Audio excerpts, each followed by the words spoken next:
So you've got a habit, something you want to break, some habit that's interfering with the quality of your life, maybe the quality of the life of the people around you, and you want to break that habit. I'm Charles Burke, and I help people change their habits without major struggle, major disappointments, or major setbacks. Dad worked with a guy named Johnny. Johnny was a heavy smoker, just like Dad was. 3-4 packs a day. Man, he was always on the stick.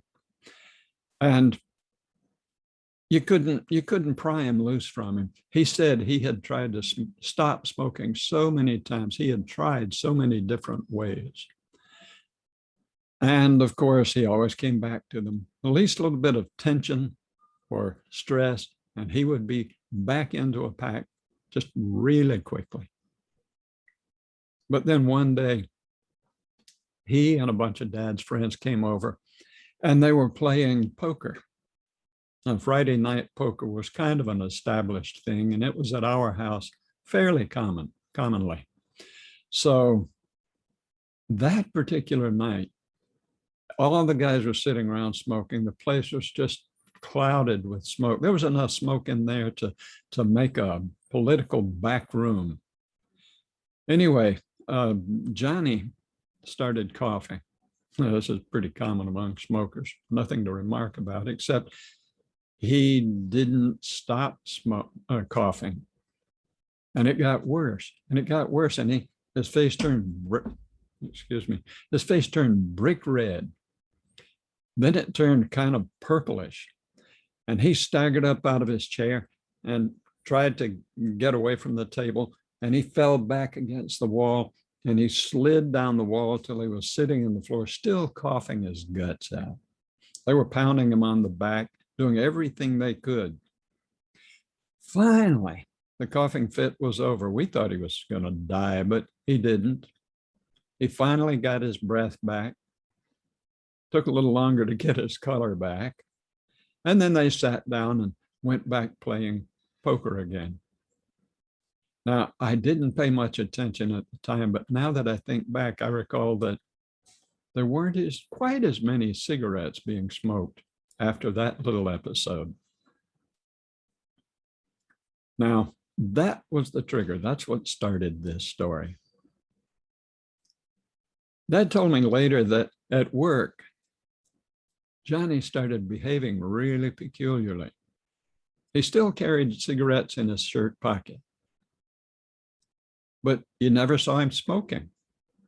He said instead what he would do, you know how automatic it is. You pull out a pack of cigarettes, you tap out one of the sticks, you put it in your mouth, you light it up. You don't even think about it. It's just an automatic slide straight into the smoke. Well, he set himself a new way of smoking. He could still smoke all he wanted to, but one little change. If he caught himself bringing out the pack of cigarettes, tamping it out, he would take that first cigarette that he'd just taken out. He'd walk over to a trash barrel. They worked in a big shop in a factory, and there were lots of trash barrels around. And he'd walk over to that trash barrel, and he'd take that cigarette and he would just crumble it up into the trash barrel. He'd stand there, take a deep breath or two, then he'd walk away, and he would decide then, am I going to smoke another cigarette? He was perfectly free to smoke, but Dad said he didn't. And every day for, how about 3 or 4 weeks, he'd walk over to that barrel. He'd crumble that cigarette into the barrel. Then he'd walk away. But Dad said it became more and more infrequent. He stopped doing it so often because he was quitting smoking, and that was his way.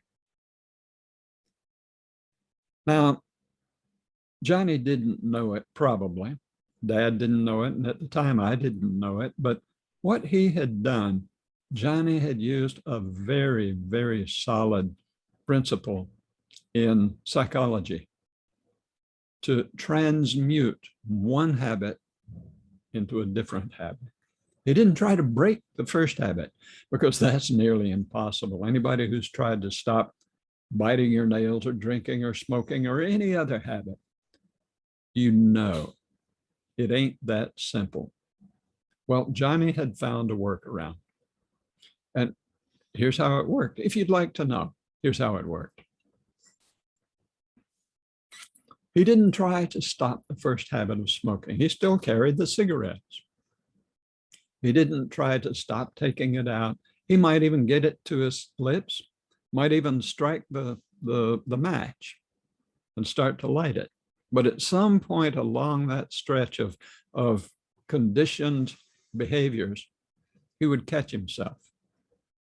And he would put an extra little step into that old habit.